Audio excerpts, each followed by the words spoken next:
ಮುಗಡೆಯಲ್ಲಿ ಕರ್ನಾಟಕ ರಾಜ್ಯ ರೈತ ಸಂಘ ಹಾಗೂ ಹಸಿರು ಸೇನೆ ಘಟಕ ಪ್ರಾರಂಭ. ರೈತರಿಗೆ ಹಸಿರು ಶಾಲು ದೀಕ್ಷೆ. ಚಿಕ್ಕೋಡಿ ತಾಲೂಕಿನ ಮುಗಡಿ ಗ್ರಾಮದಲ್ಲಿ ಕರ್ನಾಟಕ ರಾಜ್ಯ ರೈತ ಸಂಘ ಹಾಗೂ ಹಸಿರು ಸೇನೆ ಘಟಕವನ್ನು ಸಂಘದ ನಾಮಫಲಕದ ಉದ್ಘಾಟನೆ ನೆರವೇರಿಸಿ ನಂತರ ರೈತರಿಗೆ ಹಸಿರು ಶಾಲು ದೀಕ್ಷೆ ನೀಡುವ ಮೂಲಕ ಚಾಲನೆ ನೀಡಲಾಯಿತು.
ಈ ವೇಳೆ ರಾಜು ಹರಗನ್ನವರ ಮಾತನಾಡಿ, ರೈತ ದೇಶದ ಬೆನ್ನೆಲುಬು.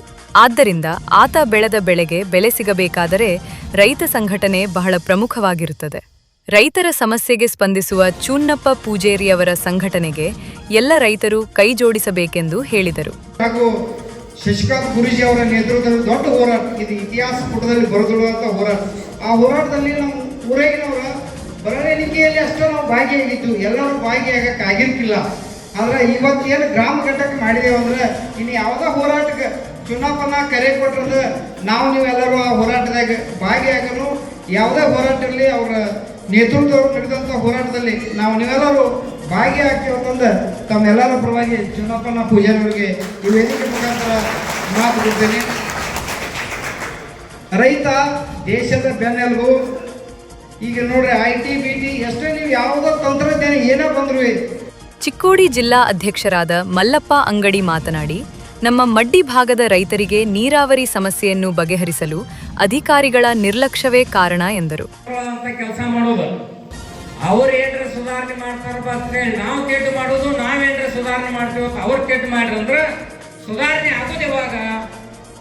ಅದಕ್ಕೇನಂತಿ ಯಾವತ್ತು ಮುಗಳಿ ಗ್ರಾಮದ ರೈತ ಬಾಂಧವ್ರಿಗೆ ಕೇಳ್ಕೋದೇತಂತಂದ್ರ ಈಗ ಗುರ್ಲಾಪುರ ಚಿಕ್ಕೋಡಿಯಲ್ಲಿ ನಡೆಯುವ ರೈತರ ಹೋರಾಟ ಸಭೆಯಲ್ಲಿ ಎಲ್ಲರೂ ಭಾಗವಹಿಸಬೇಕೆಂದು ಕರೆಕೊಟ್ಟರು.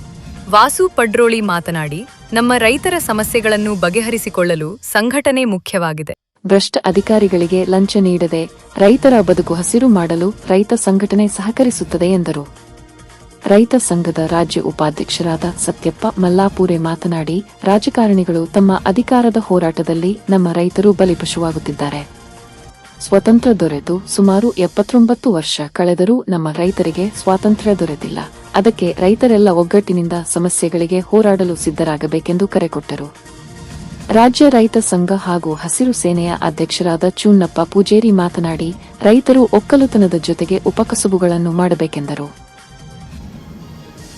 ಐಹೊಳೆ ಸಾಹೇಬರು ಕೂಡ ನಿನ್ನೆ ನಾವು ಅವರ ಕೂಡ ಒಂದು ಕಾರ್ಯಕ್ರಮದಾಗಿದ್ದು, ಅವರ ಬಹುಶಃ ನಮಗ ಅವ್ರ ಊರಲ್ಲಿ ಒಂದು ನಮ್ಮ ಚಂದ್ರಶೇಖರ್ ಅಪ್ಪಾಜಿ ಅವರು ಹುಕ್ಕೇರಿ ಗುರುಗಳು ಒಂದು ಪ್ರಶಸ್ತಿ, ನಮಗ ಪರಮ ಪೂಜ್ಯರಿಗೆ ಒಂದು ಪ್ರಶಸ್ತಿ ಕೊಡ್ತಕ್ಕಂಥ ಸಂದರ್ಭದೊಳಗೆ ಅಲ್ಲೂ ಕೂಡ ನಾ ಭಾಷಣದಾಗ ಹೇಳಿ ಬಂದನ, ನಾಳೆ 30 ತಾರೀಕು ತಮ್ಮ ಕ್ಷೇತ್ರದಾಗ ಹನುಮಾನ್ ಏತ್ ನೀರಾವರಿ ಐತಿ, ಆ ಯೋಜನೆ ಆಗಿಲ್ಲ. ಅಲ್ಲಿ ಈ ಹನುಮಾನ್ ಏತ್ ನೀರಾವರಿ 15 ಗ್ರಾಮದವ್ರ ಸುಮಾರು 10-20 ನನ್ನ ರೈತ ದೇವರುಗಳು ಭಾಗವಹಿಸತ್ತರು.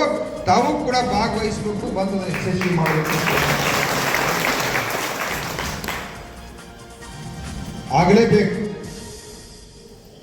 ತಾವು ಕೂಡ ತೀರ್ಮಾನ ಮಾಡಬೇಕು. ಸುಮಾರು 15 ಹನುಮಾನ್ ಏತ್ ನೀರಾವರಿ ಅವರಲ್ಲಿ ನಮಗೆ 25-80 ವರ್ಷದ ನೀರಾವರಿ ಆಗಿಲ್ಲ. ಕೃಷ್ಣ ಮತ್ತು ಹಿರಣ್ಯಕೇಶ ಹಲವಾರು ನದಿಗಳು ಎತ್ತಿ ಬಂದ. ಇದರಿಂದ ಲೋಕಲ್ ಆ ಕಡೆ ಭಾಗದಾಗ ಕಲ್ಯಾಣ ಆಗತ್ತಂತಿ, ಭಾಗದಾಗ ನೀರಾವರಿ ಆಗಿಲ್ಲ ಅನ್ನುವಂಥದ್ದನ್ನ ತಾವು ಮೊದಲು ಸಂಕಲ್ಪ ಮಾಡ್ಕೋಬೇಕು. ಮೊದಲು ಸಿಟ್ಟು ಬರ್ಬೇಕು ನಿಮಗ. ಅದಕ್ಕೆ ತಾವು 30ನೇ ತಾರೀಕ ನೀವು ದನಾಕರ ಅದಾವ, ನಾಳೆ ಸ್ವಲ್ಪ ಜಾಸ್ತಿ ಮೇವು ಮಾಡ್ರಿ. ಡಬಲ್ ನಾಡ್ದು ಮಾಡ್ಬೇಕಾದ್ರೆ ನಾಳೆ ಸ್ಟಾಕ್ ಇಡ್ರಿ. ಮನ್ಯಾಗ ವೈನಿಗಳಿಗಾಗಲಿ ಯಾರಿಗಾರ ನಿಮ್ಮವ್ರಿಗೆ ಹೇಳಿ, ನಾಳೆ 30ನೇ ತಾರೀಕು ನಾವು ಬೆಳಿಗ್ಗೆ 9-10 ಗಂಟೆಗೆ ಹೋದ್ವು ಅಂತಂದ್ರೆ ರಾತ್ರಿ 7 ಆಗ್ಬೋದು, 8 ಆಗ್ಬೋದು, ಏನು ಯುದ್ಧ ಬರ್ತೈತೆ. ಯಾಕಂದ್ರೆ ಒಮ್ಮೆ ನೀರನ್ನು ಪಡ್ಕೋಬೇಕಾಗಿತ್ತು. ಹೌದು, ನಾಳೆ ಒಂದು ಸೆನ್ಸ್ ಕೆಲಸ ಮಾಡಿ ಅದಕ್ಕೆ ಒತ್ತು ಕೊಡ್ರಿ, ಊರಲ್ಲೇ ಎಬ್ಬಿಸ್ರೆ. ಈಗೇನ ಮುಗುಳಿ ಒಳಗೆ ಎಷ್ಟು ಜನ ಅದ್ರಿ ನೀವು ಇಲ್ಲಿ ಜನಸಂಖ್ಯೆ? ಎಷ್ಟು 20ಮ್ಮ? ಆಯ್ತು, 2,500 ಒಳಗೆ ಒಂದು 1500 ಮಂದಿ ಮನೆಯಾಗಿರ್ಲಿ. ದನಕರ ಭಾಳ ಅದ, ಹೌದ್ರಿ? ಹೆಂಗೆ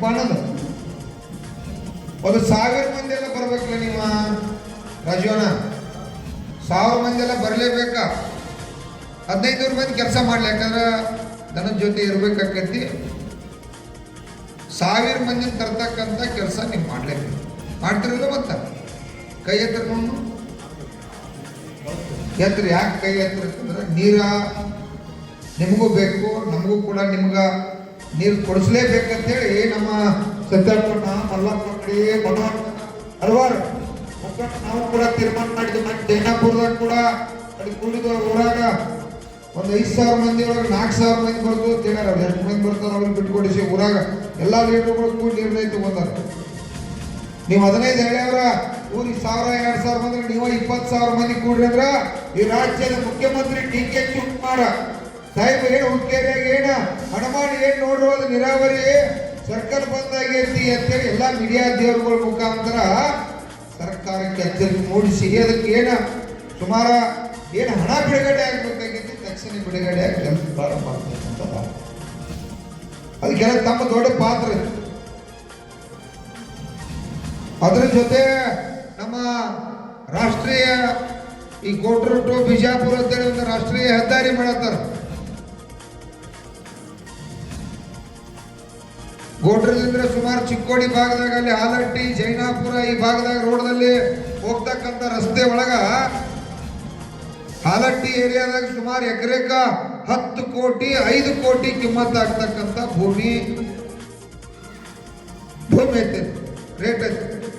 ಇವ್ರು ಬರೀ 35-40 ಲಕ್ಷ ರೂಪಾಯಿ ತಲ್ಲಿಡಕ್ಕೆ ಅಧಿಕಾರಿಗಳ ಕೊಟ್ಟ ರೈತರು ಲೂಟಿ ಮಾಡ್ತಕ್ಕಂಥ ಚಟುವಟಿಕೆಯನ್ನು ಮಾಡೋದು ಎಂದರ ಭೂಮಿ ಕೊಡ್ಲಿಕ್ಕೆ ಸಾಧ್ಯತೆ ರೀ. ಒಮ್ಮೆ ನಮ್ಮ ಭೂಮಿ ಹೋದಪ್ಪ ಅಂತಂದ್ರೆ ನಮ್ಮ ಬದುಕು ಹೋದ. ಈ ಭೂಮಿ ಹೋದ್ರೆ ನಾಳೆ ಯಾರು ಭೂಮಿ ಕೊಡ್ತಾರೆ ನಮಗ? ಎಷ್ಟೋ ನಮ್ಮ ಆದ ಕಾಲಕ್ಕೆ ಇರ್ತ ನಾವು ಅದನ್ನ ಉಳಿಸ್ಕೊಂಡ್ ಬಂದು ಏನು ಕಿಮ್ಮತ್ ಆಕೈತಿ. ಈಗ 5 ಕೋಟಿ ಆಕೈತಿ 10 ಕೋಟಿ ಕೊಡ್ರಪ್ಪ ಅಂತಂದ್ರ. ಜೊತೆಗೆ ನಾಳೆ ದಿನಾಂಕ 30ರಂದು ಚಿಕ್ಕೋಡಿಯಲ್ಲಿ ನಡೆಯಲಿರುವ ಹನುಮಾನ ಏತ ನೀರಾವರಿ ಹಾಗೂ ಹಾಲಟ್ಟಿ ಹೈವೇ ಸಮಸ್ಯೆಯ ಕುರಿತಾದ ಸಮಾವೇಶಕ್ಕೆ ಎಲ್ಲ ರೈತರು ಭಾಗವಹಿಸಬೇಕೆಂದು ಕರೆ ನೀಡಿದರು. ಈ ವೇಳೆ ಚಿಕ್ಕೋಡಿ ತಾಲೂಕಾ ಅಧ್ಯಕ್ಷರಾದ ಮನೋಜ್ ಕುಮಾರ್ ಮನಗುಳೆ, ಚಿಕ್ಕೋಡಿ ಜಿಲ್ಲಾ ಉಪಾಧ್ಯಕ್ಷರಾದ ಕಲಗೌಡ್ ಪಾಟೀಲ್, ರೈತ ಸಂಘದ ಉಪಾಧ್ಯಕ್ಷರಾದ ವಿಲಾಸ್ ಪಾಟೀಲ್, ಮುಗಳಿ ರೈತ ಸಂಘದ ಅಧ್ಯಕ್ಷರಾದ ರಮೇಶ್ ಲಟ್ಟೆ, ರಾಜು ಹರಗನ್ನವರ್, ಎನ್ಡಿ ಪಾಟೀಲ್, ಬಸಗೌಡ್ ಪಾಟೀಲ್ ಸೇರಿದಂತೆ ಗ್ರಾಮದ ರೈತರು ಉಪಸ್ಥಿತರಿದ್ದರು.